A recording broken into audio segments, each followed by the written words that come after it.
জাতীয় নাগরিক পার্টি এনসিপির আহ্বায়ক নাহিদ ইসলাম বলেছেন, দেশ থেকে মাফিয়াতন্ত্র, গডফাদারতন্ত্র, স্বৈরতন্ত্র ও পরিবারতন্ত্র উৎখাত করে জনগণের বাংলাদেশ ও গণতন্ত্রের বাংলাদেশ প্রতিষ্ঠা করতে হবে।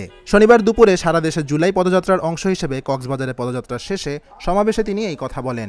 নাহিদ আরও বলেন, উচ্চকক্ষে পিআর হতে হবে এবং নির্বাচন কমিশন সহ গুরুত্বপূর্ণ রাষ্ট্রীয় প্রতিষ্ঠানগুলোতে নিরপেক্ষভাবে নিয়োগের জন্য সাংবিধানিক কমিটি তৈরি করতে হবে।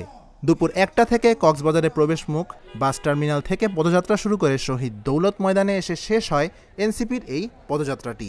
এ সময় এনসিপির দক্ষিণাঞ্চলের মুখ্য সংগঠক হাসনাত আবদুল্লাহ, সিনিয়র যুগ্ম সদস্য সচিব তাসনিম জারা, নাসির উদ্দিন পাটোয়ারি সহ এসসিপির কেন্দ্রীয় ও জেলা পর্যায়ের অসংখ্য নেতাকর্মী উপস্থিত ছিলেন। কক্সবাজারে নতুন গডফাদারকে আপনারা মেনে নেবেন না, তার বিরুদ্ধে প্রতিরোধ তৈরি করুন। প্রিয় সংগ্রামী বন্ধুগণ, মাফিয়াতন্ত্র, গডফাদারতন্ত্র, স্বৈরতন্ত্র, পরিবারতন্ত্র এই সব কিছুকে বাংলাদেশ থেকে উচ্ছেদ করতে হবে। জনগণের বাংলাদেশ, গণতান্ত্রিক বাংলাদেশ প্রতিষ্ঠা করতে হবে।